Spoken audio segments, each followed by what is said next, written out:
For years, Sergeant Hollis and his men twisted the law into a weapon. They patrolled not to protect, but to dominate, mocking, humiliating, and driving out anyone who didn't fit their vision of who belonged. But when they mocked and brutalized a fat black homeowner in front of his wife and daughter, they chose the wrong man. What they could not see, what they never imagined, was that Marcus Reed was a Delta Force commander, forged in combat and unbreakable in spirit. The sneers died on their lips as realization struck. They had provoked a soldier trained for war, and war was exactly what they were about to get. Before we go any further, comment where in the world you are watching from, and make sure to subscribe, because tomorrow's story is one you don't want to miss. Marcus Reed pulled his SUV into the curved driveway of their new two-story colonial home, the late afternoon sun warming the red brick facade. The car's trunk was packed with grocery bags from their first big shopping trip as homeowners. He couldn't help but smile as he watched Naomi practically bounce in the back seat, her excitement infectious. "Can I really paint my room any color I want?" Naomi asked for the third time that day, her dark eyes sparkling with possibility. Angela turned in the passenger seat, her warm smile lighting up her face. "Within reason, baby. Maybe not neon green." "Oh, Mom," Naomi pouted, but couldn't hide her grin. Marcus stepped out of the car, his broad frame casting a long shadow across the manicured lawn. The air felt different here in the suburbs, cleaner, quieter than their old apartment. But something else hung in that air too, something that made the hair on the back of his neck stand up. Years of military training had taught him to trust those instincts. Across the street, a white couple working in their garden suddenly became very interested in their flower beds. An elderly man walking his dog crossed to the other side of the street, his pace quickening. Two women pushing strollers whispered to each other, their eyes darting toward the reeds before hurrying along. Angela noticed too. She always did. "Marcus," she said softly, reaching for his hand. "We belong here," he said firmly, squeezing her fingers. He pulled the deed from his jacket pocket, the paper still crisp and official. "This is our home now." They began unloading groceries, plastic bags rustling as they made trips between the car and the front door. Naomi insisted on carrying the lighter bags, determined to help. "Just think," Angela said, balancing 3 bags on one arm while fumbling with her keys. "No more sharing a bedroom with all your stuffed animals, baby girl." "I'm going to make a reading corner," Naomi declared. "With pillows and fairy lights and everything?" Marcus watched his daughter's enthusiasm, his chest tight with pride and determination. This was why he'd worked so hard, saved every penny, fought through all the extra paperwork, and lost applications. His family deserved this. A home of their own, a safe neighborhood, good schools. The deed felt heavy in his pocket. He'd read it a dozen times, checking and double-checking every detail. The property was theirs, fair and square, no matter how many neighbors pretended not to see them. "Did you see Mrs. Thompson next door?" Angela whispered as they unpacked groceries in the kitchen. "She was watering her plants when we pulled up. The second she saw us, she went inside and closed all her curtains." Marcus placed a protective hand on her shoulder. "Give them time. They'll get used to us." "Dad!" Naomi called from the living room. "Can we get a swing set for the backyard? Jenny at school has one with a slide and everything." "We'll see, Princess," he answered, watching her explore the empty room, testing which floorboards creaked. Her joy made all the suspicious stares worth it. Angela lined up cereal boxes in the pantry, her movements precise but tense. "I just want her to be happy here, to feel welcome." "She will be," Marcus assured her, though his tactical mind was already mapping escape routes, security weak points, potential threats. Old habits died hard. "We all will be." They continued unpacking, their voices echoing in the empty rooms. Naomi ran up and down the stairs, claiming different spots for her toys and books. The house slowly began to feel more like theirs with each item they put away. "Remember our first apartment?" Angela asked, wrapping her arms around Marcus's waist. "That tiny studio with the leaky ceiling?" He chuckled, the sound rumbling in his chest. "And the neighbor who played accordion at 3 a.m.?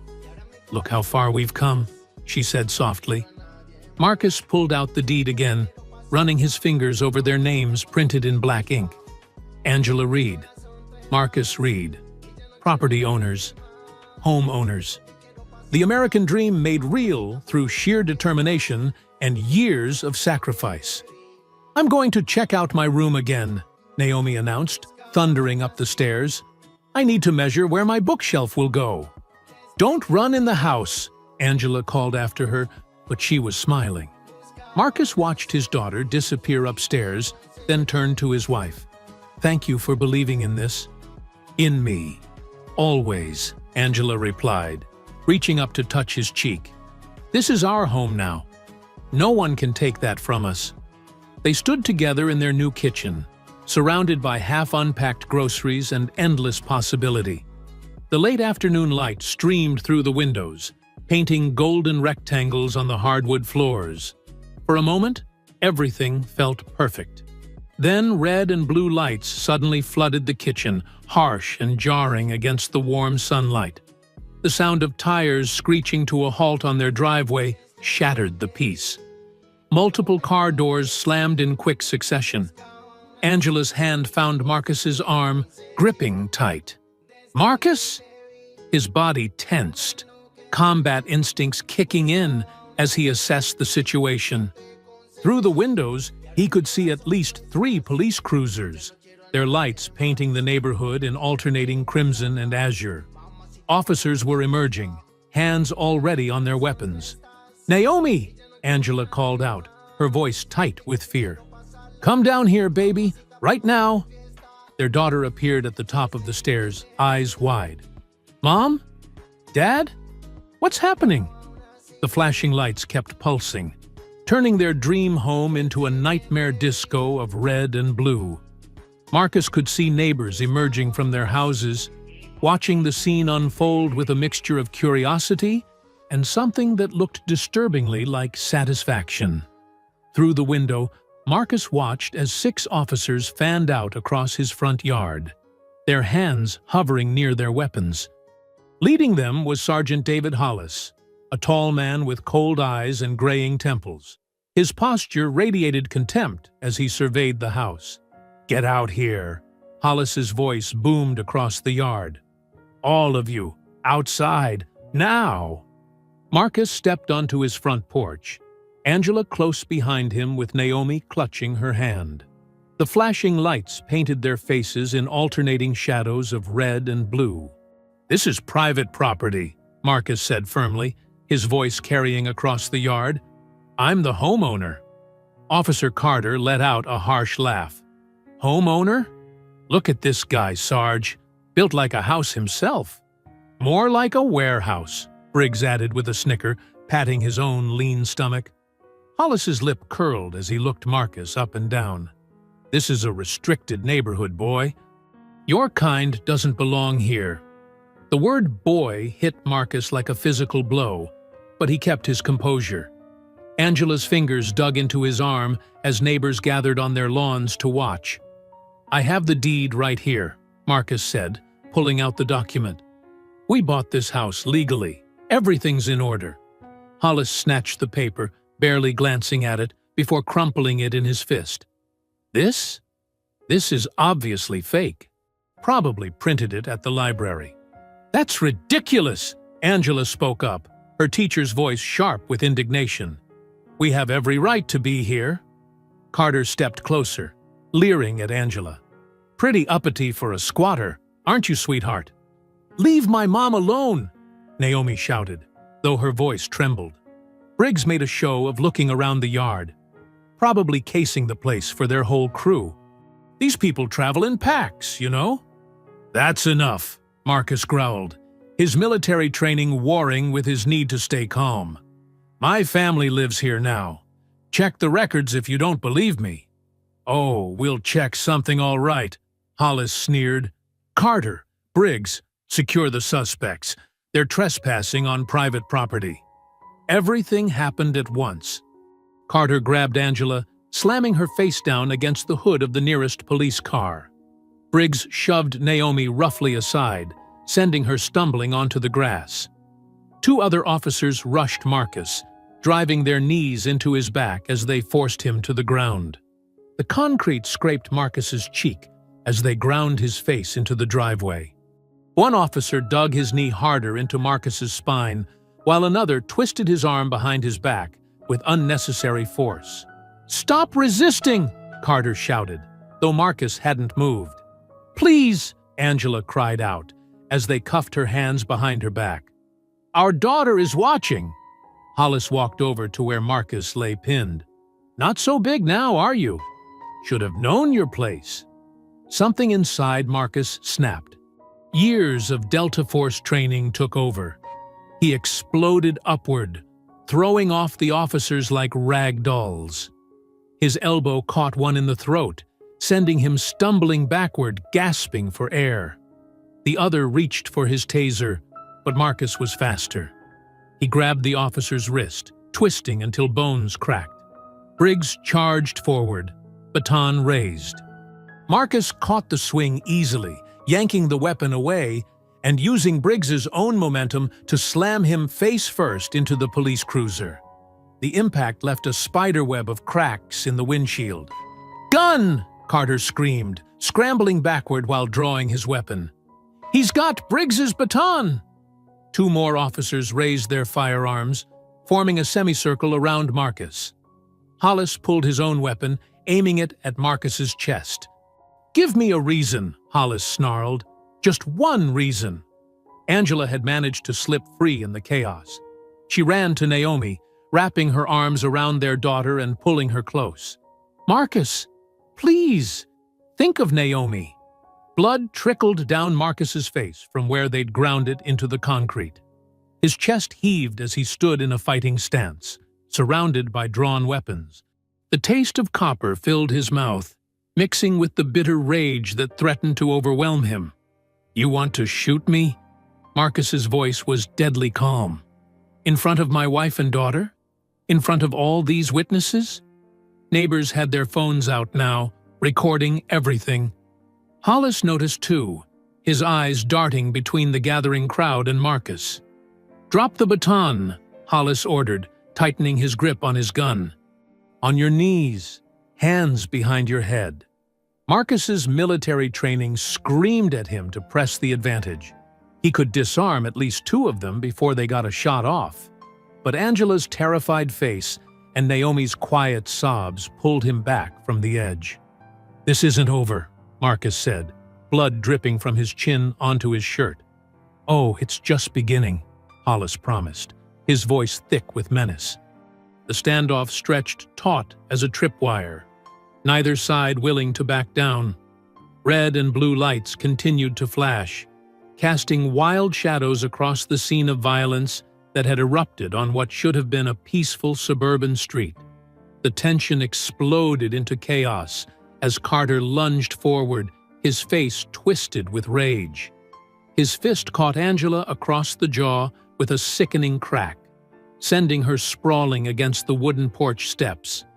Blood trickled from her split lip as she crumpled to the ground. "Mom!"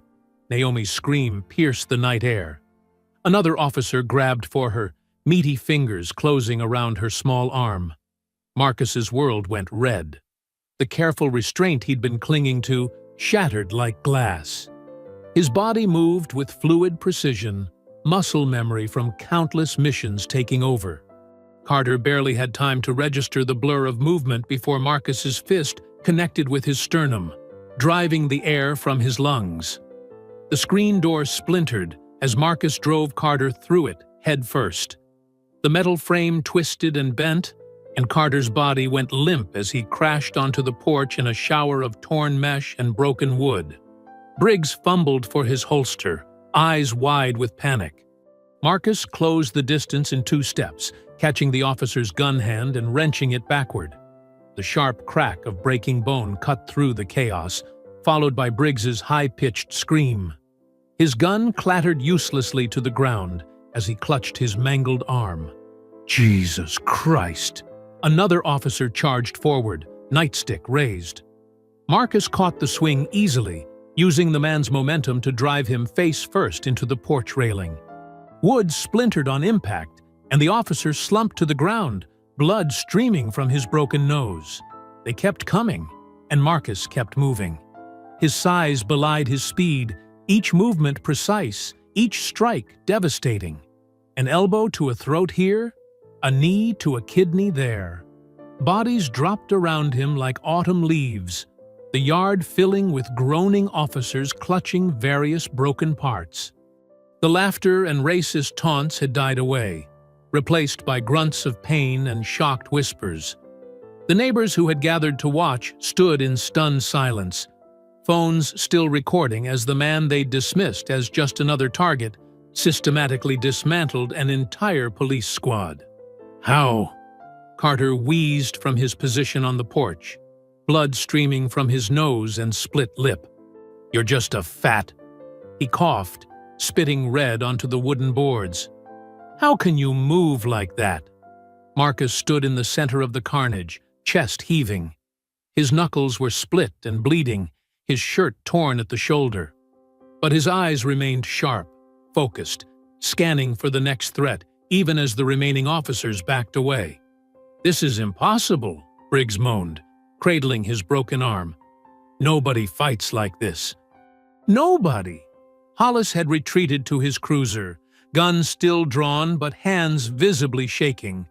The contempt in his eyes had been replaced by something else. Fear. Marcus reached slowly into his back pocket, movements deliberate. Several officers flinched, expecting another attack. Instead, he pulled out his wallet and removed a worn ID card. You wanted to know who I am? His voice carried across the suddenly quiet yard. He held up the ID, letting the porch light catch the distinctive insignia. Commander Marcus Reed, Delta Force, retired. The silence that followed was deafening. One of the officers, who had been reaching for his taser, let his hand drop limply to his side. Another took an involuntary step backward. Delta! Carter's voice cracked as he tried to push himself up from the splintered remains of the screen door. You're... Impossible, Hollis whispered, but the tremor in his voice betrayed his cracking confidence.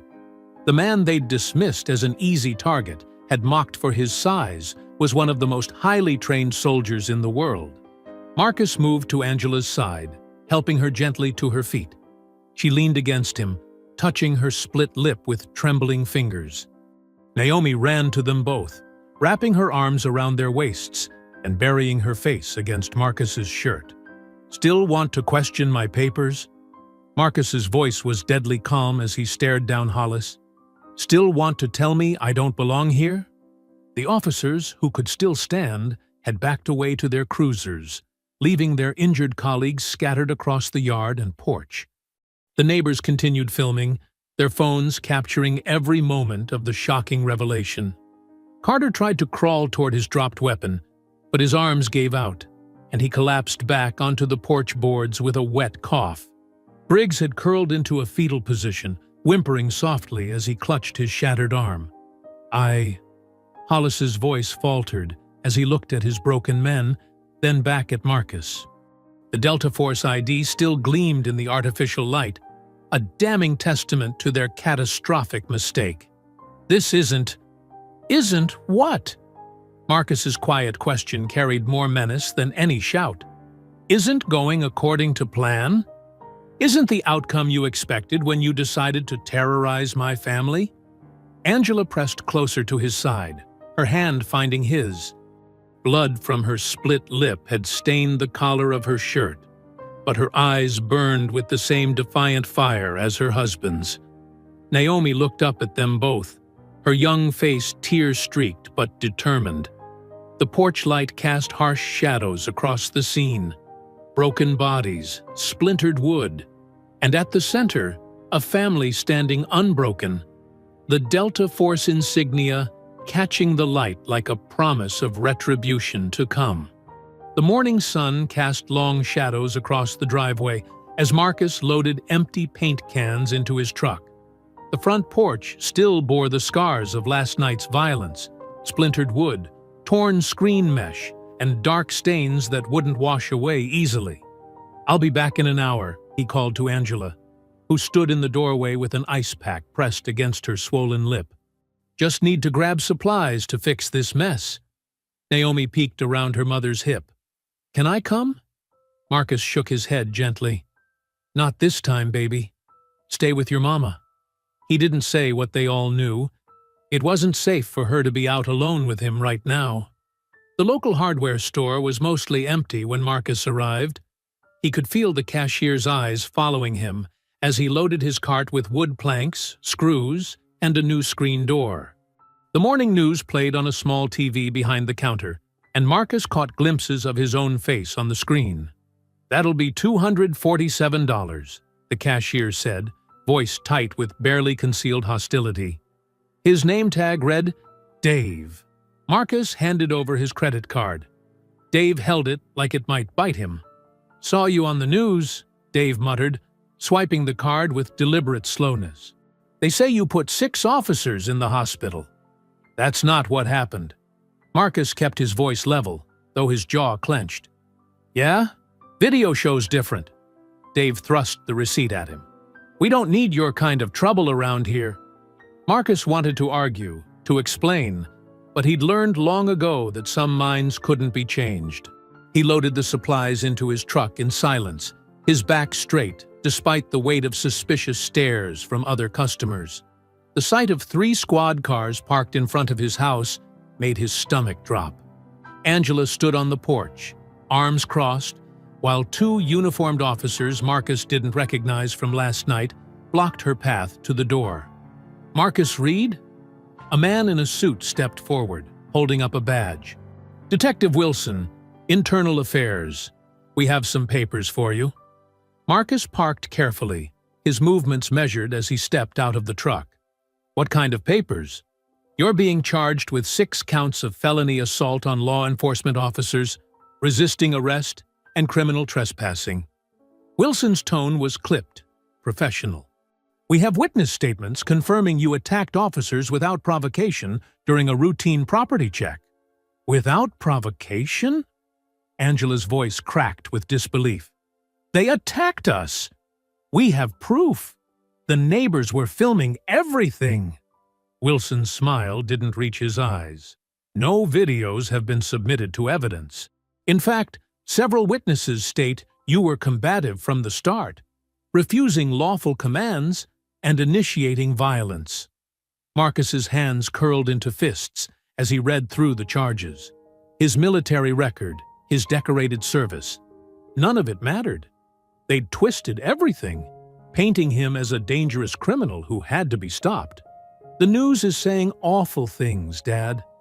Naomi appeared in the doorway, her phone clutched in her hand. "They're calling you a thug. Jenny at school said her mom told her you tried to kill those officers."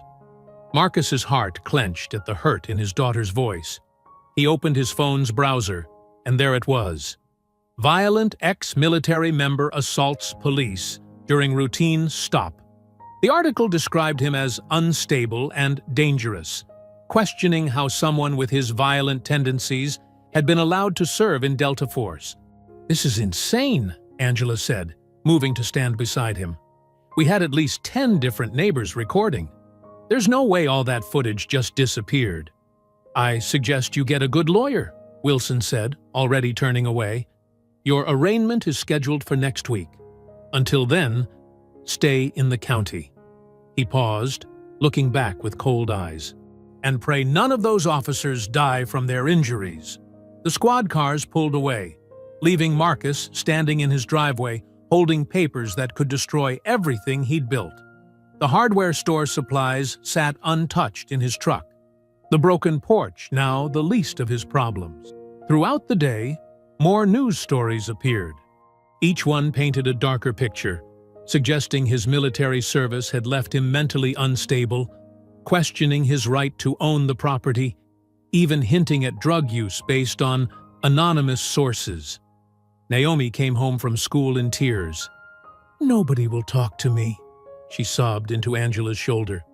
"They're saying we're criminals, that we stole this house." Marcus watched his family hurting and felt helpless for the first time since leaving the service.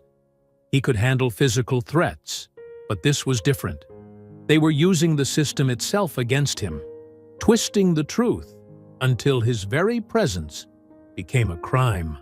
The phone rang just after midnight. Marcus answered, expecting his lawyer. "Leave the house." The voice was electronically distorted, emotionless. "You've got 24 hours. After that, we'll bury you so deep in charges your grandkids will be paying legal fees. And that's if you survive what's coming." "Who is this?" Marcus demanded, but the line was already dead. He stood in the dark kitchen, phone still in hand, listening to his family's quiet breathing from upstairs. The house he'd bought to give them safety had become a battlefield. But this wasn't a fight he could win with fists or tactical training. The charges in his hand felt heavier than any weapon he'd ever carried. 6 felony counts, each one capable of sending him away for years. And somewhere out there, someone was orchestrating all of it, erasing evidence and twisting truth into poison. Angela paced the kitchen, her phone pressed to her ear. "Yes, tomorrow at 10 works perfectly. Thank you, Ms. James." She ended the call and turned to Marcus, who sat at the table reviewing the stack of charges. "I've made an appointment with Clarissa James. She's a civil rights lawyer who's won cases like this before." Marcus didn't look up. "We can't afford a fancy lawyer, Angela.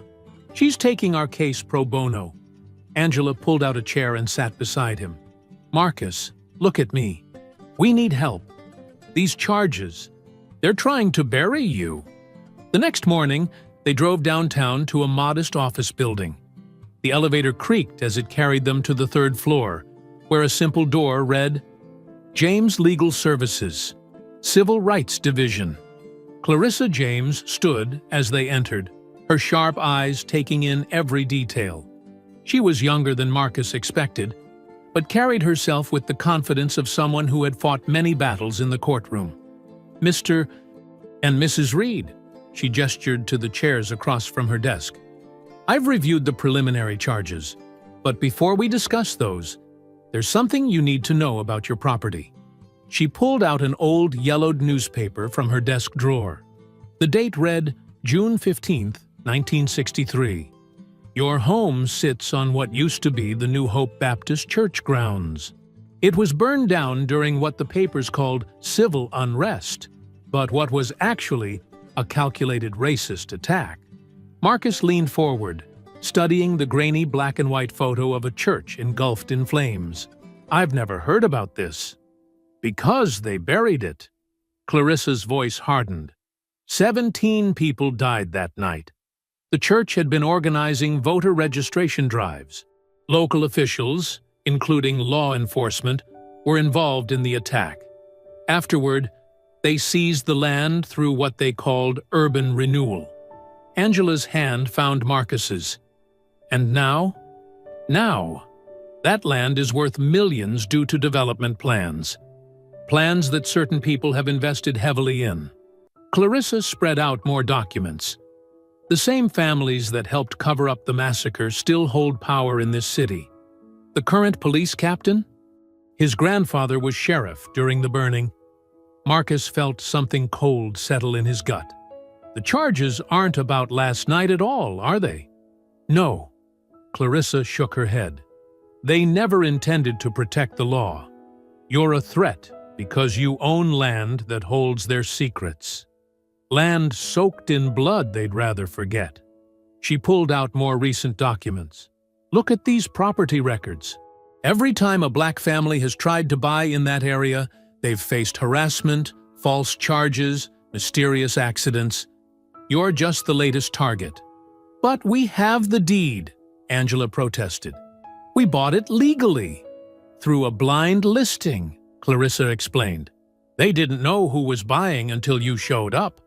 Now they're scrambling to force you out before anyone starts asking questions about the land's history." Marcus stood, pacing the small office. "So what do we do?" "We fight." Clarissa's eyes blazed. "I've been building a case about this land for years, but previous families were scared away before we could get to court. With your military background and clean record, you're their worst nightmare, someone who won't be easily intimidated. They're trying to paint me as violent, unstable." Marcus gestured to the charge papers. "Exactly. They're following their old playbook. Discredit, criminalize, destroy." Clarissa leaned forward. "But here's what they don't know. I found relatives of the church victims. They're willing to testify about what really happened. We can expose everything." Angela squeezed Marcus's hand. "It's not just about our home anymore, is it?" "No," Clarissa confirmed. "It's about justice that's 6 decades overdue." That evening, Marcus stood in his front yard as sunset painted the sky blood red. He stared at the ground beneath his boots, thinking of the church that once stood there, of the people who died fighting for their rights. The soil seemed to whisper with memories of that violent night. "This land has ghosts," he whispered, understanding now why the air felt heavy with more than just summer heat. The crash of breaking glass shattered the quiet. Marcus spun toward the sound as Angela screamed from inside. A rock lay among glittering shards on their living room floor. Across its surface, someone had spray-painted a single word in red. "Get out." Marcus picked up the rock, its weight familiar in his hand. He'd faced bullets and bombs in war zones, but this was different. This wasn't just a threat to his life, but an attempt to erase history itself, to bury truth under layers of lies and violence. Through the broken window, he could see his neighbors' houses, lights burning behind drawn curtains. How many knew the truth about this land? How many had helped maintain the silence for generations? Angela appeared beside him. Naomi clutched close. "What are we going to do?" Marcus turned the rock over in his hands, the spray paint still wet enough to stain his fingers red. In the distance, a police siren wailed, but he knew they wouldn't come. Not to help anyway. They were part of a system designed to keep certain stories buried, certain people in their place. The next morning's sun revealed an ugly surprise. Thick black letters marred the white garage door. "Go home, outsider." The paint was still tacky, done sometime before dawn. Marcus stood in his driveway, fists clenched, studying each hateful letter. Naomi pressed against Angela's side, her small fingers gripping her mother's shirt. "Why do they keep doing this, Mom?" Before Angela could answer, police sirens wailed. 2 cruisers pulled up, Officers Hollis and Carter stepping out with smug grins. They made a show of examining the garage door, exchanging knowing looks. "Probably did it himself," Hollis announced loudly. "These types always want to play victim." Carter snickered. "Yeah, spray painting your own house for sympathy? Pretty desperate." Marcus kept his voice steady, though anger burned in his chest. "You going to take a report? Or just stand there making accusations?" "Report?" Hollis pulled out his notepad with exaggerated slowness. "Sure thing. Let's see. Suspect description matches homeowner. Approximately 6 feet tall, heavy-set black male. That's enough." Angela stepped forward, shielding Naomi. "Our daughter has to see this hatred every day." "You're supposed to protect and serve." Carter's grin widened. "Serve? Oh, we're serving something, all right. Serving notice that you folks might want to consider moving somewhere more appropriate." Marcus felt his military training kick in, the calm focus before combat. "You threatening my family, officer?" "Threatening?" Hollis raised his eyebrows in mock surprise. "Just offering friendly advice." Shame if something happened to that pretty little girl of yours at school. Kids can be so cruel."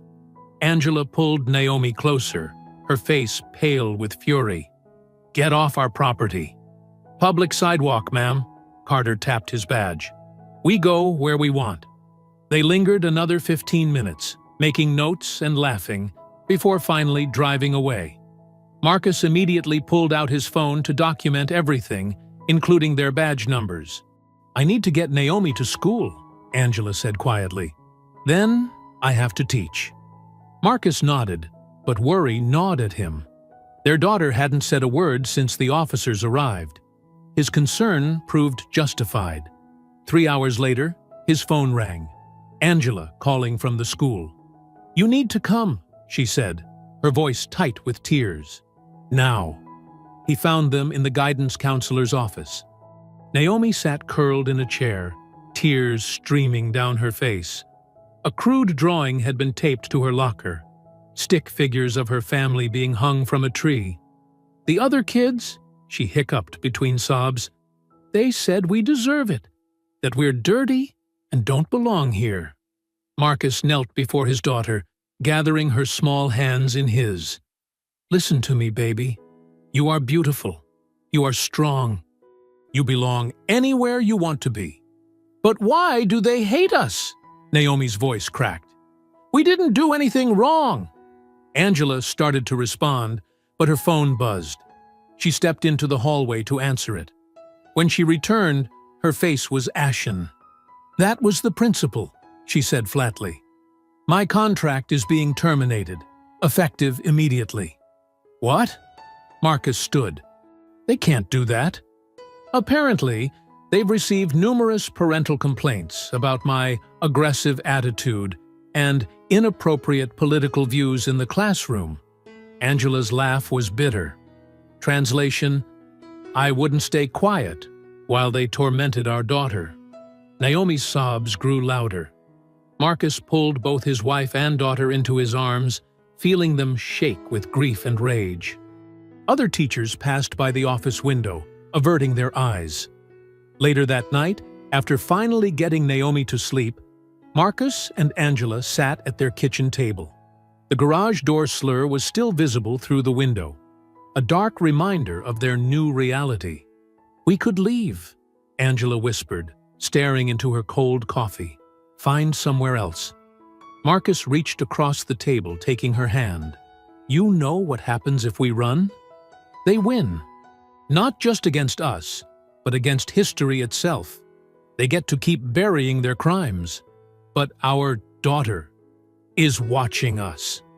Marcus's voice grew fierce. "She needs to see us stand up, fight back. Show her that justice is worth fighting for." Angela studied their joined hands. "I'm scared, Marcus. Not of them, but of losing you. These people, they have power, connections. They could destroy everything we've built." Marcus stood, pulling Angela into his arms. Through the window, he could see police cars creeping past their house again, a constant reminder of the forces aligned against them.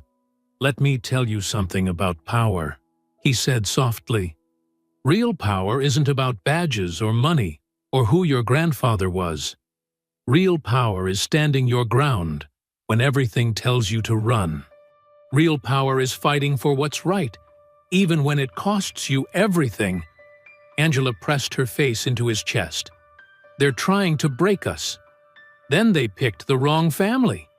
Marcus's voice hardened with determination. "You think I survived Delta Force training, fought in 3 war zones, just to let some racist cops and corrupt politicians drive us from our home? They want to erase history? We'll shine a light so bright they can't hide anymore." Angela pulled back, searching his face. "What are you going to do?" Marcus's jaw set in a hard line. "They want a war?" He looked at the garage door, the broken window, thought of Naomi's tears and Angela's lost job. They picked the wrong man. Marcus sat in his darkened home office, surrounded by screens showing camera feeds from around the house. He'd installed them strategically. Doorbell camera, garage angles, hidden units in trees. Every approach was covered. The footage played in real time, casting a blue glow across his face as he logged the patrol patterns. "Third pass tonight," he muttered, noting the timestamp as another cruiser rolled by. Their headlights swept across his walls before fading into darkness. His phone buzzed. Jorge calling. "Got those records you asked for," Jorge said without greeting. "You're not going to like what I found." Marcus leaned back in his chair. "Hit me." Pulled land deeds going back 50 years.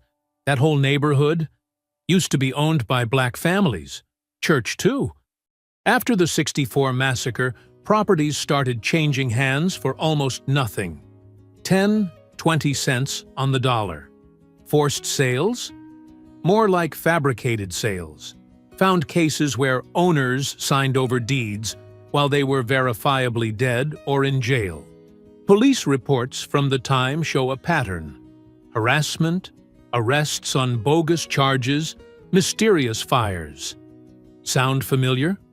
Marcus watched another patrol car creep past. History repeating itself. "Gets worse," Jorge continued. "Traced the money.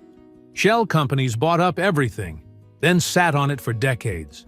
Now they're flipping to developers for millions. Guess who owns shares in those companies? City officials? Bingo. Police pension fund, too. Half the department's retirement depends on that land staying quiet. And white."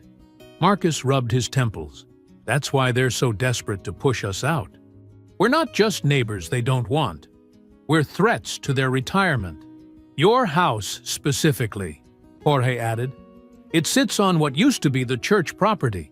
If anyone starts digging into that history, their whole scheme falls apart." Marcus pulled up the property records on his computer. "Send me everything you found. I need proof." "Already encrypted and headed your way." "But Marcus," Jorge paused. "These people killed to keep this quiet before. They'll do it again." "I know. That's why I'm gathering evidence." Marcus clicked through his camera feeds. Been tracking their movements, photographing every interaction, building a case they can't bury. Smart, but be careful who you trust. That politician you mentioned? Found his name on some interesting documents? Marcus leaned forward. "Which ones? Development permits? Rezoning applications? He's been fast-tracking everything, overriding historical preservation laws. Gets a nice consulting fee for his trouble." A movement on one of the screens caught Marcus's attention. A patrol car parked down the block, lights off. Officer Carter stepped out, checking his phone. "Got to go," Marcus said. "Carter's up to something." He ended the call and grabbed his gear. Small camera, night vision monocular, radio scanner.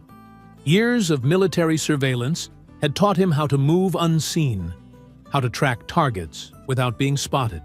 Carter walked to Joe's Diner 2 blocks away. Marcus followed, staying in shadows, using parked cars for cover. Through the diner's windows, he saw Carter slide into a booth across from a well-dressed man, City Councilman Davidson. Marcus positioned himself near a partially open window, setting up his camera. The diner was mostly empty, their voices carrying clearly. "This is taking too long," Davidson said, stirring his coffee. "The developers are getting nervous." Carter leaned forward.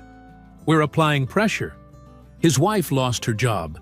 Kids being isolated at school. Standard procedure. Not good enough. That land needs to be clear by end of quarter. The longer he stays, the more chance someone starts asking questions about the original owners." "What about an accident?" Carter suggested. "House fire, maybe? Insurance would pay him off. Everyone wins." Davidson shook his head. "Too risky. He's not some random family. Ex-military, connections. We need him to leave voluntarily." "Then let us handle it our way," Carter insisted. "We'll push him out, just like the others." Marcus's hands tightened on the camera. He'd suspected corruption, but hearing it so casually discussed made his blood boil. These men saw his family as an inconvenience, his home as an obstacle to their profits. He photographed their meeting, recorded their conversation. Every piece of evidence strengthened the case he was building, but it also confirmed what he'd feared. This wasn't random harassment. It was a coordinated campaign, backed by people with power and resources. As Carter and Davidson finished their meeting, Marcus slipped away, moving through back alleys until he reached home. He uploaded the new evidence to his secure server, then sent copies to Jorge. Checking his cameras again, Marcus watched more patrol cars circle his block. They thought they were hunting him, wearing him down. But he was the one gathering intelligence, documenting their moves, building a case that would expose decades of corruption. Let them watch, he thought. Let them think they had the upper hand. He'd learned in Delta Force that the best way to defeat a powerful enemy was to let them underestimate you while you studied their weaknesses. A message from Jorge popped up. Got the files. This is big, Marcus. Could take down half the city government. Good, Marcus typed back. Keep digging. I want every connection, every dirty deal. He looked at the photo of his family on his desk. Angela's proud smile, Naomi's innocent joy. They deserve to live without fear, to build a future without shadows of the past threatening to swallow them. Another patrol car rolled by, slower this time. Marcus didn't flinch from the spotlight that swept across his window. Let them come, he thought. Let them scheme and threaten. He had truth on his side, and he knew from experience. Truth was the deadliest weapon against corrupt power. Marcus pulled into his driveway well past midnight, muscles aching from hours of surveillance. The house was dark except for the kitchen light. Angela always left it on when he worked late. He killed the engine, savoring the quiet moment before heading inside to his family. Movement caught his eye, shadows shifting between parked cars. His combat instincts screamed danger. Before he could react, dark figures emerged from all sides. 5 men in black masks, tactical gear. Not random thugs. Their movement showed training. Should have taken the hint, Reed, one growled, voice muffled behind his mask. Marcus stayed in the car, mind racing through options. They'd positioned themselves to cut off escape routes. 2 carried pistols, 3 had batons. Their stance suggested police or military background. Last chance to walk away, Marcus warned, his voice steady despite the adrenaline flooding his system. They responded by advancing. Marcus exploded into action. He threw the car door open with crushing force, catching the nearest attacker in the face. Bone cracked under the impact. The man dropped, mask bloody. Marcus rolled out low, dodging a baton swing. His elbow drove up into the second attacker's ribs. The man wheezed, doubling over. Marcus grabbed his wrist, twisted until tendons popped. The baton clattered to the pavement along with a howl of pain. Gunfire cracked the night. Marcus dove behind his car as bullets punched through metal. Glass shattered, raining across the driveway. He heard Angela scream from inside the house. "Stay back!" he shouted toward the door. The last thing he needed was his family in the crossfire. 2 attackers circled left while another went right, trying to flank him. Marcus' army crawled to the rear tire, retrieved the pistol magnetized under his car. The familiar weight steadied his hands. More shots rang out, closer now. Marcus waited for the pattern he'd learned in combat. Most shooters fired in predictable bursts. The split-second pause after 3 rounds was his opening. He pivoted around the trunk, squeezing off 2 precise shots. The first struck a knee, dropping 1 gunman. The second hit center mass, throwing another backward into the bushes. The remaining attacker fired wildly, shattering the car windows above Marcus's head.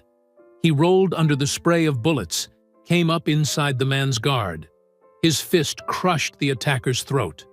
As the man gagged and stumbled, Marcus stripped the gun from his grasp. Tires screeched at the end of the block, a getaway vehicle. The two injured attackers scrambled toward it, dragging their unconscious partner. Marcus raised both pistols, aiming not at the men, but at their escape route. 4 rapid shots punctured the vehicle's tires. The van slewed sideways, scraping against parked cars before grinding to a halt. The driver gunned the engine, but the rims only sparked against asphalt. "Marcus!" Angela's voice cracked with fear. She stood in the doorway, Naomi crying behind her. "Get back inside," he ordered, keeping his weapons trained on the disabled van. But the fight was over. The attackers piled into another vehicle that roared up, leaving their first van abandoned. Marcus maintained his combat stance until the sound of engines faded. Only then did he lower his guns, chest heaving. Blood trickled from cuts on his face and arms. His knuckles were raw, body aching from impacts he'd barely registered during the fight. Angela ran to him, her hands trembling as she touched his wounds. "Oh God, Marcus! What's happening to us?" He pulled her close, feeling her heart race against his chest. Over her shoulder, he saw Naomi watching from the doorway, eyes wide with fear no child should know. "They're not done," he whispered, holding his wife tighter. Red and blue lights began pulsing in the distance. Neighbors had called the police. But Marcus knew they'd find nothing useful. The attackers had been too professional, too well equipped. This wasn't random violence. It was a message. He guided Angela toward the house, where Naomi rushed into their arms. The girl buried her face against him, shoulders shaking with silent sobs. Marcus stroked her hair, rage building in his chest. They'd brought violence to his home, terrorized his family. That wasn't something he could forgive. "Inside," he said softly. "We need to clean up before the police arrive." Angela nodded, understanding. They couldn't trust the authorities, not when the attackers moved like law enforcement. She led Naomi to the kitchen, while Marcus quickly gathered shell casings and other evidence.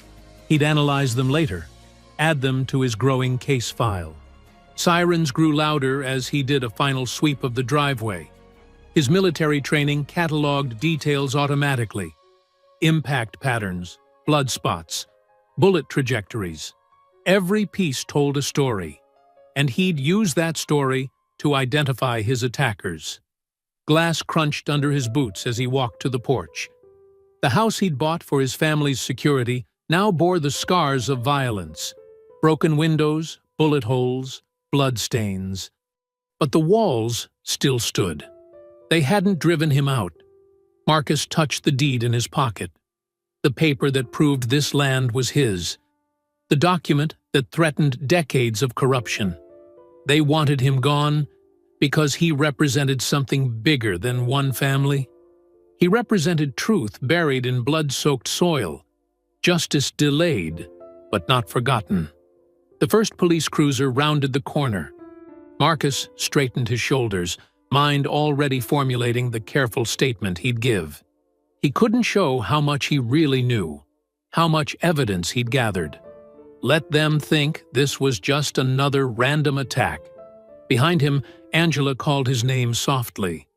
He turned to see his wife and daughter framed in the doorway, their faces showing equal measures of fear and determination. This was what he was fighting for. Not just a house, but their right to live without fear, to stand their ground against those who would erase them. The shaky cell phone footage filled the screen. Masked men attacking Marcus in his driveway, the brutal efficiency of his defense, the spray of gunfire. Clarissa James sat back in her office chair, a satisfied smile playing across her lips as she watched the video spread across social media. 3 million views in 2 hours, she told Marcus over the phone. The independent media is having a field day with this. Those thugs didn't know you had security cameras installed. How bad is the backlash? Marcus asked, pacing in his living room. Against you? Minimal. The footage is clear. You defended yourself against armed attackers. But the police department? They're drowning. People are asking why trained men in tactical gear were trying to kill a homeowner. Outside the Reed house, news vans lined the street. Reporters clutched microphones, hoping for a statement. Marcus watched them through the window blinds, remembering similar media circuses from his military days. The online comments are overwhelmingly supportive, Clarissa continued. People are connecting the dots. Your initial arrest, Angela losing her job. Now this attack. It's painting a picture of systematic harassment. Angela joined Marcus at the window, wrapping her arms around his waist. Channel 7 wants an interview, she said. So does the Tribune. Marcus shook his head. Not yet. Let the footage speak for itself. The story exploded throughout the day. Social media filled with clips of the attack, analysts breaking down Marcus's combat techniques, conspiracy theorists connecting it to historical land grabs. By evening, protesters gathered outside City Hall, carrying signs reading, "Justice for the Reeds" and "Stop Police Terror." Mrs. Jenkins arrived as the sun set, clutching a worn leather photo album. Her hands trembled as she sat at the Reeds' kitchen table. "I've held on to these for decades," she said, carefully opening the album. "Wasn't sure I'd ever have cause to share them." The photos were old, edges yellowed with age. They showed a proud brick church surrounded by a black community. Children playing, Sunday services, family gatherings. Then came darker images, the church in flames, men in white hoods watching it burn, bodies in the street. "My daddy took these," Mrs. Jenkins explained, voice thick with emotion. "He knew someday we'd need proof. The newspapers never reported it. Police claimed the church burned itself down. Seen teen people died that night." Angela covered her mouth, tears welling in her eyes. "This happened here? On this land?" Mrs. Jenkins nodded. "Right where your house stands. They buried the truth, along with our people. Sold the land to developers once enough time passed. But some of us remembered." Marcus studied the photos intently, his jaw tight. "Clarissa needs to see these." "Already called her," Mrs. Jenkins said. "She's bringing a photographer to document everything. The press is hungry for this story now, all those years of corruption coming to light." As if on cue, Marcus's phone buzzed with a text from Clarissa. Major news networks picking up the story. City officials refusing to comment. Police chief calling emergency meeting. Outside, the crowd of protesters had grown. Their chants echoed through the neighborhood. No more cover-ups, no more fear. Angela watched from the kitchen window as more people arrived, many carrying candles. "The whole city's watching now," she said softly. "They can't keep pretending this isn't happening." Mrs. Jenkins patted her hand. "Sometimes the truth needs a little help breaking free. Your husband's fight brought it all to the surface." Marcus's phone kept buzzing. Journalists, activists, even politicians seeking comments. He ignored them all, focused on the historical photos. Each image was a piece of evidence, a brick in the wall of truth they were building. "The land records Jorge found," he said suddenly. "They'll match the dates on these photos. We can prove the city seized this property illegally after the massacre." Clarissa arrived an hour later, a professional photographer in tow. She moved like a whirlwind, documenting everything, cross-referencing dates and names. Her eyes gleamed with the thrill of the hunt. "This is it," she declared. "The smoking gun. We can prove decades of institutional corruption, all leading to the attacks on your family. The city's house of cards is about to collapse." Through the window, they could see news helicopters circling overhead. The protest had swelled to fill the street. People of all races stood together, demanding answers, demanding justice. Angela hugged Marcus from behind, resting her head against his broad back. "Maybe we can win this," she whispered. "Maybe all this pain means something." He covered her hands with his, drawing strength from her touch. The weight of history pressed down on them, not just their own struggle, but the forgotten victims whose stories were finally emerging. Mrs. Jenkins smiled at them from across the table, her eyes bright with unshed tears. Outside, a black sedan sat parked across the street, its windows tinted dark. Inside, a figure watched the scene unfold through binoculars, taking note of every person who entered or left the Reed house. But for now, the Reeds remained focused on their growing support, on the possibility that truth might finally prevail. The photos spread across the kitchen table told a story of violence and erasure, but also of resilience. Like the church that once stood on this land, the Reeds refused to be burned out, refused to be forgotten. Their stand had become something larger than themselves, a reckoning long overdue. Marcus's truck rolled to a stop in front of his house, the engine ticking in the evening quiet. The meeting with Clarissa had run long, endless planning, strategizing how to use Mrs. Jenkins's photos for maximum impact. His muscles ached from sitting hunched over documents for hours. Something felt wrong the moment he stepped out. The porch light was off, though Angela always left it on for him. As he approached, his combat-trained eyes caught details that made his heart race. Scuff marks on the welcome mat, the front door slightly open. Marcus drew his concealed pistol, years of Delta Force training taking over. He moved silently up the steps, avoiding the spots that creaked. Through the gap in the door, he heard Naomi's muffled sobs. "Naomi?" he called out, pushing the door open with his shoulder, weapon ready. The living room was a mess, the coffee table overturned. Angela's favorite lamp shattered on the floor. Naomi sat curled in the corner of the couch, tears streaming down her face. "Daddy!" She launched herself at him. Marcus caught her with one arm, still scanning the room for threats.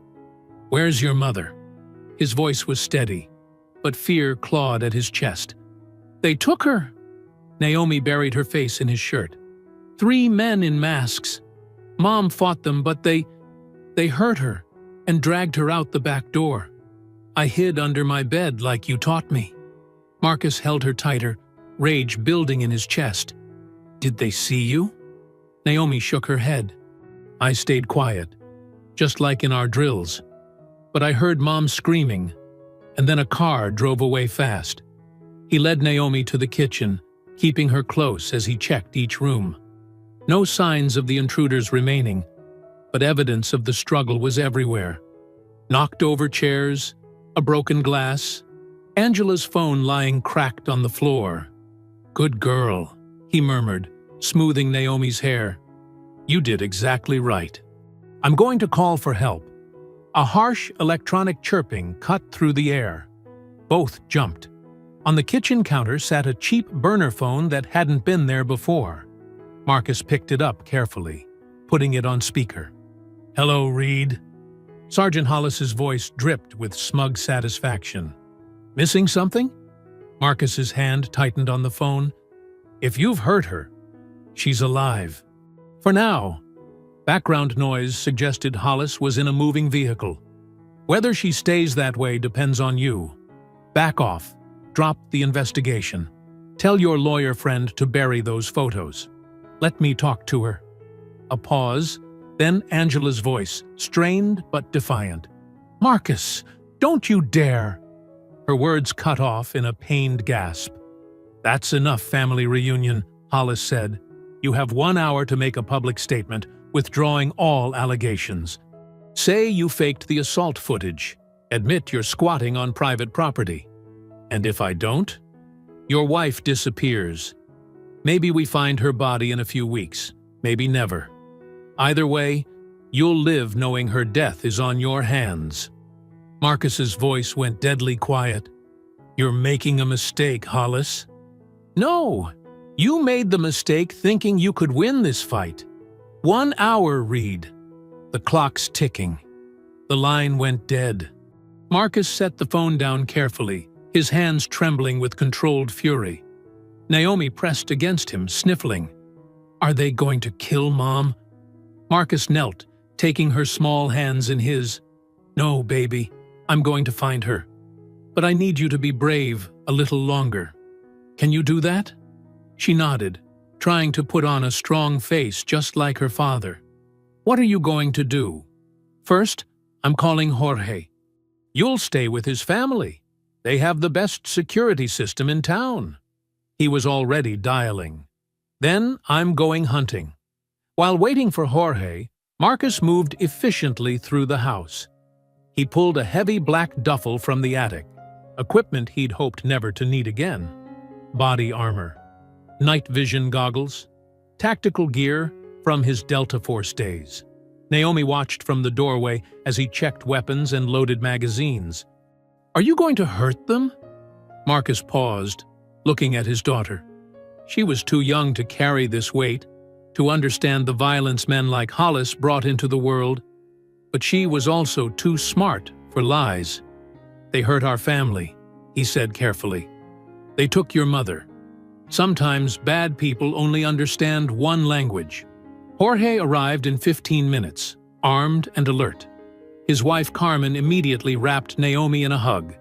My house is a fortress, Jorge assured Marcus. Security cameras, motion sensors, armed response. She'll be safe. I know. Marcus hugged Naomi tight. Be good for Carmen. I'll bring Mom home soon. As Jorge's car pulled away, Marcus returned to his preparations. The rage he'd been controlling crystallized into cold, tactical focus. Hollis and his men thought they were dealing with an ordinary civilian. They had no idea they'd just challenged a Delta Force commander on his own turf. He knelt in the kitchen, holding Angela's broken phone, remembering her smile that morning. The familiar weight of combat gear settled onto his body like a second skin. In his mind, he was already mapping infiltration routes, analyzing enemy positions, preparing for war. They've just signed their death warrant, he whispered to the empty house. The words weren't a threat or a promise. They were simply fact. These men had taken his wife, terrorized his daughter, and now they would learn why Delta Force operators were feared worldwide. The hour Hollis gave him ticked away, but Marcus made no move to comply. Instead, he finished his preparations in methodical silence. They wanted him to bend, to break. Instead, they'd awakened something far more dangerous than they could imagine. Mrs. Jenkins opened her door before Marcus could knock, as if she'd been waiting.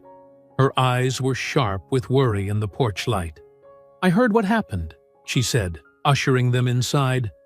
Naomi, baby, I've got fresh cookies in the kitchen. Marcus watched his daughter trudge toward the warm, cinnamon-scented kitchen. The usual bounce in her step was gone, replaced by the heavy weight of fear. Mrs. Jenkins touched his arm. I've got cameras on every corner of this house, she said quietly. Motion sensors, too. Been adding security since the riots in '92. Nobody's getting near her. Thank you. Marcus's voice was rough. I need to know she's safe while you raise hell? Mrs. Jenkins's eyes flashed. Good. It's about time somebody did. This land's seen too much pain already. In the kitchen, Naomi picked at a chocolate chip cookie, her usual sweet tooth subdued by worry. Marcus knelt beside her chair. Remember what I taught you about staying safe? He asked. Naomi nodded. Stay away from windows. Keep my phone on. Don't answer the door for anyone but you or Jorge. That's my girl. He kissed her forehead. Mrs. Jenkins has my number. Call if you need anything, even just to talk. Will you find Mom tonight? Marcus hesitated. He wouldn't lie to her. I'm going to try, but it might take time to do it right. Just bring her back. Naomi's voice wavered. I don't care how long it takes. Headlights swept across the front windows, Jorge's SUV pulling up. Marcus hugged Naomi one last time, breathing in the familiar scent of her hair. "Be brave, baby girl." "I love you." "Love you too, Daddy." Mrs. Jenkins walked him to the door. "Those men think they can keep doing this forever," she said. "Show them they're wrong." Marcus nodded grimly. "They won't touch another family after tonight." Outside, Jorge was already unloading gear from his trunk. The ex-Delta operator moved with practiced efficiency, passing Marcus a heavy tactical vest. "Level 4 plates," Jorge said. "Will stop anything short of a rifle round. Got your old kit, too. Night vision, comms, the works." They moved into Mrs. Jenkins's garage, laying equipment on a workbench. Jorge spread out a hand-drawn map. "I've got 3 possible locations where they might be holding Angela," he said, tapping points with a calloused finger. "Old warehouse complex by the river. Lots of abandoned buildings, perfect for keeping someone quiet. Police training facility on the outskirts, restricted access, but they've got holding cells. And this condemned church property they use for SWAT drills." Marcus studied the map, mind working through tactical approaches. "What's your intel source?" "Remember Bobby from the unit? He's private security now. Does contract work with the department.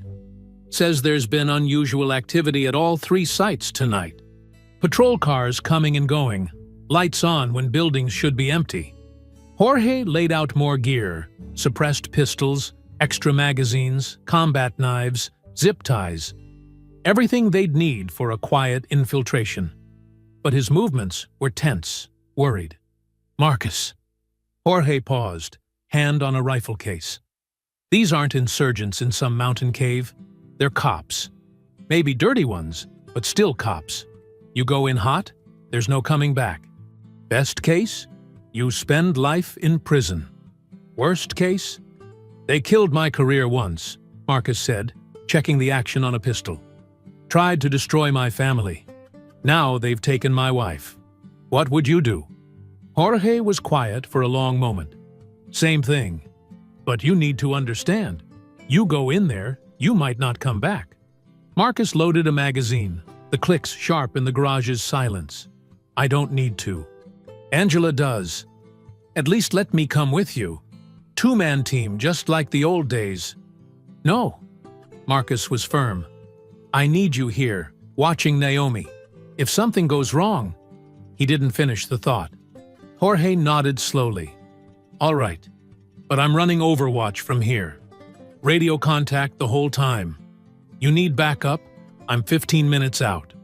They spent the next hour going over equipment and plans. Marcus stripped down his tactical vest, keeping only essential gear. Speed and stealth would be critical. Jorge helped him adjust the night vision mount, check radio frequencies, tape down anything that might rattle. "Bobby said the warehouse complex has the most activity," Jorge reported, studying his phone. 3 unmarked cars arrived in the last hour. Could be our best bet. Marcus agreed. The location made sense. Isolated, multiple escape routes, easy to control access. He'd start there, then move to the other sites if needed. "What's your timeline?" Jorge asked. "I'll recon the warehouse first. Look for signs of Angela. If she's there, I'll wait until their guard drops, probably early morning. Hit them when they're tired. Sluggish." Jorge handed him a burner phone. "Encrypted. Use it if you need to call in cavalry. I've got some old unit contacts on standby, guys who owe us favors." Marcus tucked the phone away, then began his final equipment check. The familiar routine centered him, pushing away emotion in favor of cold precision. Pistol cleaned and loaded, spare magazines secured, knife edge honed to razor sharpness. Each piece of gear tested and positioned for silent, efficient access. Jorge watched him work, recognition in his eyes. This wasn't Marcus, the family man, anymore. This was Commander Reed, the officer who'd led them through 100 dangerous missions. "Remember your training," Jorge said quietly. "Mind like water. Let it flow around obstacles." "I remember." Marcus slid the knife into his boot sheath. "Keep my daughter safe. With my life." Jorge clasped his shoulder. "Good hunting, brother." Marcus stepped out into the darkness, feeling the night air against his face. Somewhere out there, Angela was waiting, and the men who took her were about to learn why Delta Force operators were considered among the deadliest warriors on Earth. The warehouse loomed against the night sky, a hulking mass of corroded metal and broken windows. Marcus crouched in the shadows of a defunct loading dock, studying the building through his night vision goggles. 2 guards patrolled the perimeter, sloppy, predictable routes that spoke of overconfidence. They weren't military, just cops playing soldier. He'd been watching for 3 hours now, mapping their patterns. The East Guard smoked every 40 minutes, always in the same spot behind a dumpster. The West Guard was lazy, cutting corners off his route to check his phone. Inside, lights showed movement on the 2nd floor. At least 4 more hostiles, probably more. Jorge's voice crackled in his earpiece. "Security cameras on the north and west corners. Looking for blind spots." "Copy." Marcus kept his voice barely above a whisper. "Any sign of Angela?" "Movement in a 2nd floor office. Someone tied to a chair. Can't confirm identity from this angle." Marcus's jaw tightened. The thought of Angela bound, afraid, made his hands itch for violence, but he forced the emotion down, letting tactical training take over. Emotion got you killed. Precision kept you alive. The East Guard wandered toward his smoking spot, right on schedule.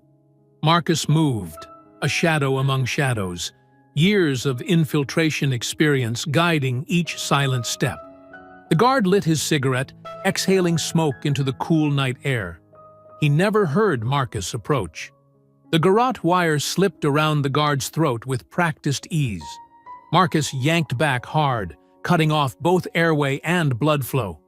The guard tried to struggle, but Marcus had him locked in position, arms pinned. 15 seconds later, the body went limp. Marcus lowered the guard quietly, zip-tied his hands and feet, and secured the weapon. One down, he keyed his radio twice, the signal for Jorge to loop the security camera feed. "You're clear for 2 minutes," Jorge confirmed. "West Guard approaching your position." Marcus melted back into darkness, circling behind storage containers. The 2nd guard rounded the corner, eyes fixed on his phone's glowing screen. Amateur. Marcus let him pass, then struck. Piano wire whispered from its hiding place in his sleeve. One smooth motion, and it was around the guard's neck. This one fought harder, trying to slam Marcus against the wall. But Marcus had leverage and experience. He rode the guard's momentum, maintaining the chokehold until unconsciousness claimed another victim. "Guards neutralized," Marcus whispered into his radio. Moving to infiltration point. A rusted fire escape offered access to the 2nd floor. Marcus tested each rung carefully, distributing his weight to prevent metal fatigue sounds. The window at the top was already broken. No need to risk noise cutting glass. Inside, the warehouse air was thick with dust and decay. Marcus moved like a ghost across rotting floorboards, years of training guiding his feet to avoid creaks and groans. Voices drifted from down the hall. 2 men complaining about the late shift. A television droned somewhere. 3 hostiles in the break room, Jorge reported. 1 more roaming the halls. Target still confirmed in North Office. Marcus drew his suppressed pistol, holding it ready as he advanced. The roaming guard appeared at the end of the hall, yawning. One gentle squeeze of the trigger, and a subsonic round took him in the thigh. Before he could cry out, Marcus closed the distance and drove a knee into his solar plexus. A sharp strike to the base of the skull, and another hostile was unconscious. The office door was ahead. Light spilled from beneath it, along with the sound of someone pacing. Marcus pressed his ear to the wood, listening intently. One set of footsteps, occasional muttering. Single hostile. He was reaching for the handle when Jorge's urgent whisper came through. Movement from the break room. One hostile headed your way. Marcus melted into an alcove just as heavy boots approached. The guard passed within inches, keys jingling at his belt. He reached for the office door. Time slowed. Marcus could take him now, but the noise might alert the others. Wait too long, and he'd enter the office, possibly threatening Angela. Decision points compressed into microseconds. The guard opened the door. Marcus's heart clenched at what he saw inside. Angela sat tied to a chair, her face bruised but her eyes blazing with defiance. She was alive. She was whole. Relief warred with rage at the sight of her injuries. The guard stepped into the room, raising his gun. Time for another chat, Mrs. Reed. Marcus tensed, ready to strike, but he had to time this perfectly. One wrong move, and Angela would be at risk. His muscles coiled like springs as he prepared to burst into action. He knew what would come next. Disarm, disable, secure. Just like 100 other missions. But this one was different. This one was personal. Every fiber of his being focused on the next crucial moments that would determine his wife's fate. The guard took another step toward Angela, weapon trained on her head. Marcus could see the tremor in the man's hand. Another amateur trying to play tough. That weakness would be his undoing. Angela's eyes suddenly widened, looking past the guard toward the doorway. She'd seen Marcus's shadow. The guard started to turn, his gun beginning to shift targets. Marco's grip tightened on his weapon. The next few seconds would determine everything. Marcus exploded into motion. The guard barely had time to register the shadow behind him before Marcus's hand clamped down on his gun arm. In one savage twist, bone cracked like dry wood. The guard's scream was cut short by Marcus's elbow, smashing into his temple. The gun clattered to the floor as the guard crumpled. But the brief noise was enough. Shouts erupted from down the hall, followed by the piercing wail of an alarm. Multiple hostiles incoming, Jorge warned through the radio. At least 15 heat signatures converging on your position. Marcus yanked a knife from his boot and sliced through Angela's restraints. Can you walk? I can run, she said, rubbing her wrists. Her split lip curved into a fierce smile. Make them pay. Heavy boots thundered up the stairs. Marcus kicked over a metal desk for cover, pulling Angela behind it, just as the first shots punched through the doorway. He counted the muzzle flashes, 4 shooters in the hall, more coming up behind them. Stay low, he ordered, then popped up to return fire. His first shot caught an officer in the shoulder, spinning him into his companions. The second round shattered a fire extinguisher on the wall, filling the corridor with obscuring white powder. Carter's voice rose above the chaos. Push forward! Don't let them escape! Marcus reached into his tactical vest and pulled out a flashbang grenade. Cover your ears, he told Angela. The device bounced into the hallway, followed by screams of "Grenade!" Then thunder and lightning filled the world. Disoriented officers stumbled in the smoke and powder. Marcus moved through them like a ghost, each shot precise and brutal. One took a round through the knee. Another caught an elbow to the throat. Carter appeared through the haze, firing wildly. Marcus's return shot caught him in the thigh, dropping him with a howl of pain. This way! Marcus grabbed Angela's hand, leading her toward the emergency stairs. But more cops were flooding up from below, filling the stairwell with gunfire. Back! They retreated into the office as bullets chewed the doorframe. Marcus spotted Briggs among the attackers, face pale with terror. Their eyes met. Briggs turned and ran, shoving past his fellow officers in his desperation to escape. Coward! Someone shouted after him. But Marcus was already moving, using the chaos to his advantage. He pulled a smoke grenade from his vest and rolled it down the stairs. Dense gray clouds billowed up, providing cover. "Fire in the hole!" An officer's warning came too late. Marcus had already pulled the pin on another flashbang, this one modified with extra powder. The explosion was deafening in the enclosed space, sending officers tumbling down the stairs in a tangle of limbs and curses. Angela pointed to a maintenance catwalk spanning the warehouse floor. "There! It leads to the central office." They sprinted across the metal grating as bullets sparked off the railings. Marcus paused to shoot out the catwalk's support cables behind them, sending a section crashing down with several pursuing officers still on it. More gunfire erupted from below.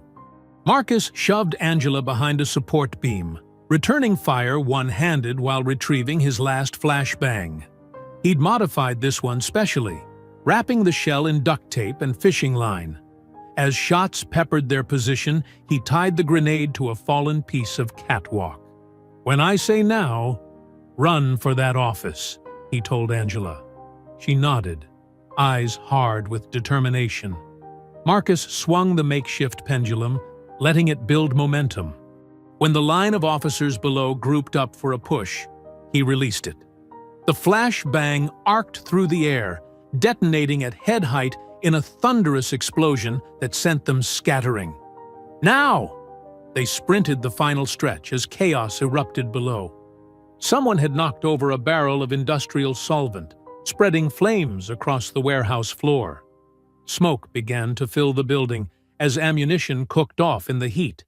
They reached the central office door, heavy oak with reinforced hinges. Inside, they could hear Hollis's voice. "Burn the files! All of it." Marcus checked his magazine. 3 rounds left. He could hear sirens in the distance. Real police would be arriving soon. But Hollis was inside with evidence that could expose decades of corruption. They couldn't let him destroy it. The door was likely rigged or guarded.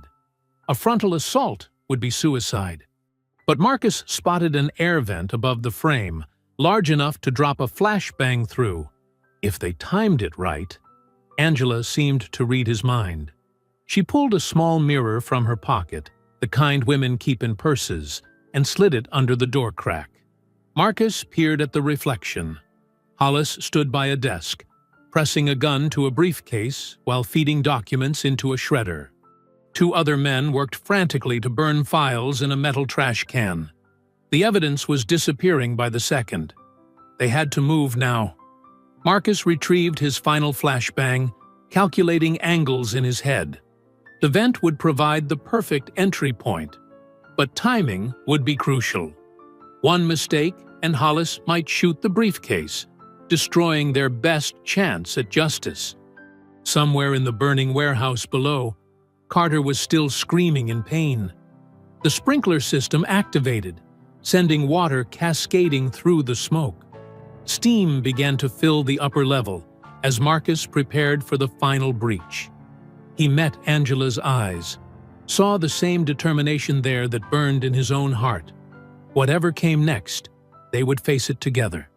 Marcus raised the flashbang, ready to end this fight once and for all. Marcus braced himself, then kicked the vent cover loose. The flashbang dropped through, but before it could detonate, Hollis's mocking voice rang out. "I know you're out there, Reed. Come face what's coming to you like a man." Marcus hesitated, finger on the trigger mechanism. Angela touched his arm and shook her head. Hollis would be expecting the flashbang now. "Your wife wants to see you," Hollis called. "Don't keep her waiting." Marcus's jaw clenched. He'd have to change tactics. Keeping his voice steady, he responded, "Open the door, Hollis. Let's talk." "That's more like it." Keys jingled, and the heavy door swung open. The scene inside made Marcus's blood boil. Angela sat bound to a chair, her face bruised but her eyes blazing with defiance. Hollis stood behind her, pressing a gun to her head. Councilman Grayson worked frantically at a paper shredder while another officer fed documents into a burning trash can. "You think you're a hero?" Hollis sneered, his finger tightening on the trigger. You're just another dead black man. Drop your weapon." Marcus slowly placed his gun on the floor, his other hand sliding behind his back where his phone was already streaming. Jorge had set up the connection. Everything happening now was broadcasting live to thousands of viewers. The mighty Delta Force commander, Hollis continued, reduced to breaking into private property. "What would your military buddies think? They'd wonder why a police sergeant is helping cover up a massacre," Marcus replied, his voice carrying clearly for the stream. "How many families did you drive out, Hollis? How many homes did you steal?" "Shut up!" Hollis pressed the gun harder against Angela's temple. "You don't know anything. I know your grandfather led the mob that burned down that church. I know you and Grayson have been running this scam for years, using cops to terrorize black families, then flipping their properties for profit." Grayson's hands froze over the shredder. "Hollis, shut him up!" But Marcus kept talking, making sure every word was captured by the stream. "The massacre, the land theft, the corruption. It's all documented in that briefcase. That's why you're so desperate to destroy it." "I said shut up!" Hollis's face had turned purple with rage. That's when Marcus made his move. The flashbang he'd palmed earlier flew through the air, detonating in a thunderous explosion of light and sound. In the chaos, Marcus surged forward. His first strike knocked the gun from Hollis's stunned grip. The second was a savage elbow that sent the sergeant staggering back. Marcus spun, blocking a wild punch from the other officer and driving his knee into the man's solar plexus. Hollis recovered faster than expected, drawing a hunting knife from his boot. The blade slashed through the air where Marcus's throat had been a second before. They circled each other, two predators locked in a deadly dance. "I'm going to gut you like a pig," Hollis snarled, lunging forward.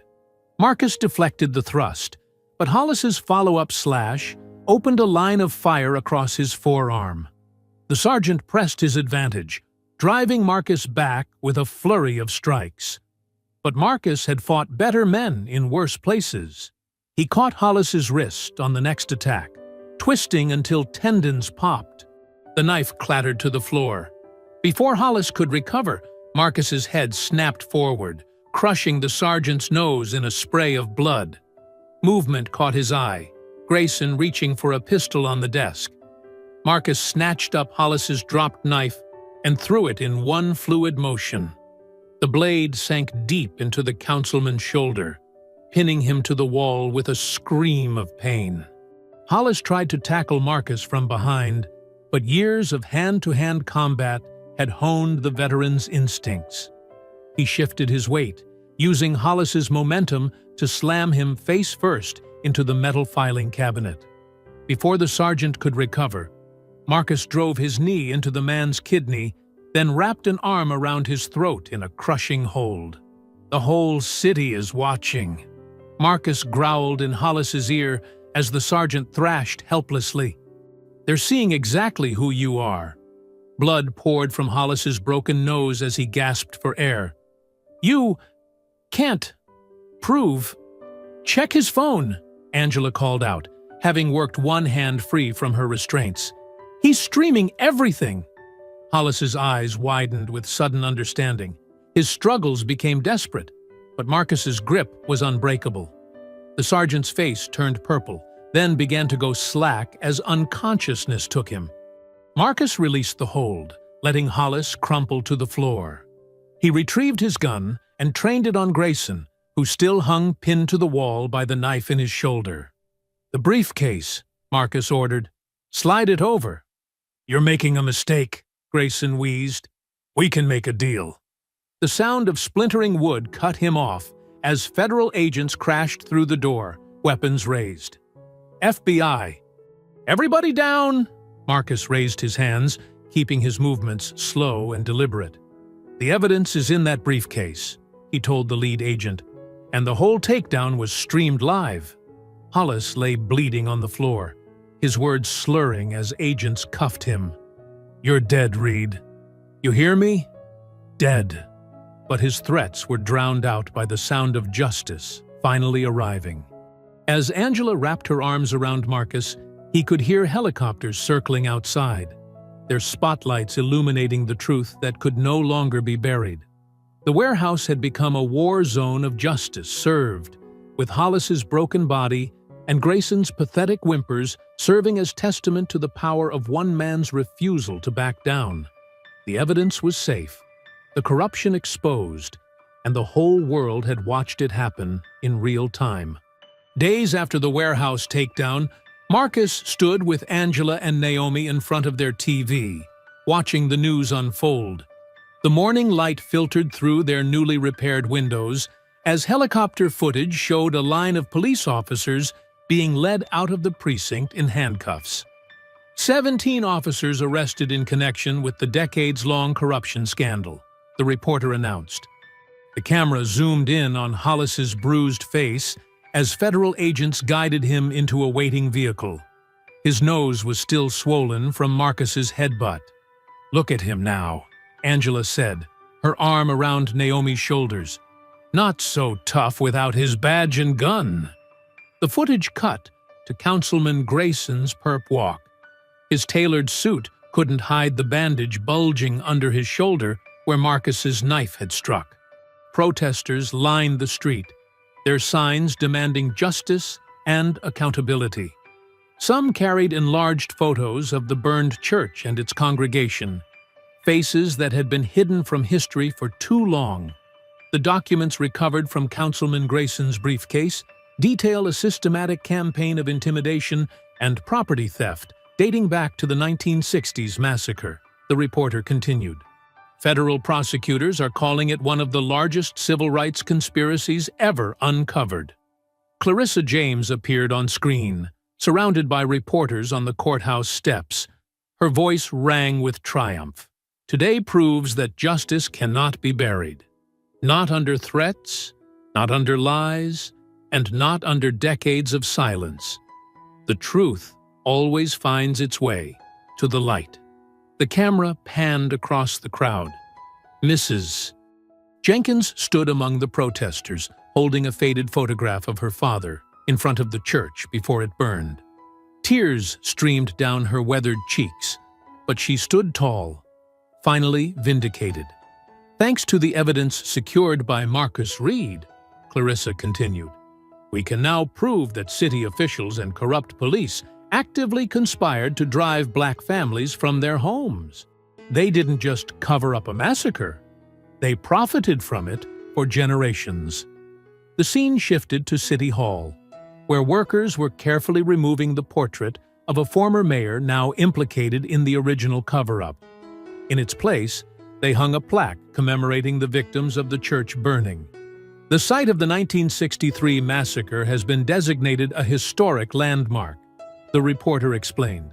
Plans are underway for a memorial garden and community center. The Reed family home, which became ground zero for exposing the conspiracy, will remain as a symbol of resistance against systemic racism. Marcus muted the TV as a knock sounded at their door. Angela opened it to find Jorge grinning on their porch, holding a massive pot of his grandmother's pozole. "Thought you might be hungry," he said, stepping inside. Abuela insisted on making enough for an army.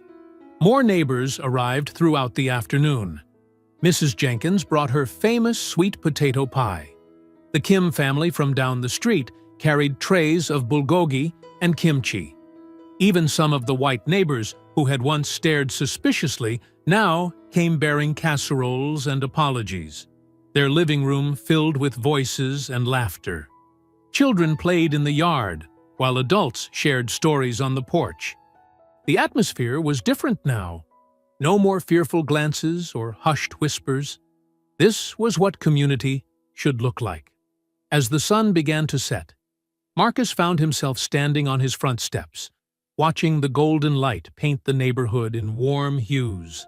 Angela leaned against his shoulder, while Naomi sat on the porch rail, swinging her legs. "Look, Daddy," Naomi said, pointing to where more neighbors were walking up their driveway with covered dishes. "They're not scared of us anymore." "They never should have been, baby," Angela replied softly. Fear is what those men used to control people. But that's over now. Marcus watched as Black, white, Latino, and Asian families mingled in his yard, sharing food and conversation. Children chased each other across the grass where he had once fought for his life. The place that had been meant to break them had instead become a symbol of healing. Mrs. Jenkins approached, carrying a framed black and white photograph. "I want you to have this," she said, handing it to Marcus. "It's the only picture I have of the church before they burned it."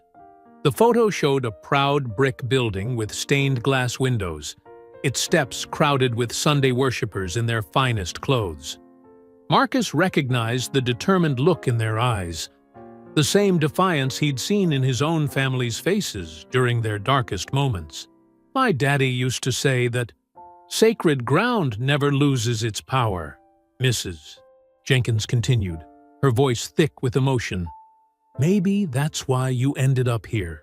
Maybe those old souls knew you'd be the one to finally bring their story to light." Naomi touched the photograph gently. "They can't erase us anymore." "Can they, Daddy?" Marcus pulled his daughter close, feeling Angela's arms wrap around them both. The setting sun painted their shadows long across the porch, 3 figures standing tall and unafraid on land that had been reclaimed by truth.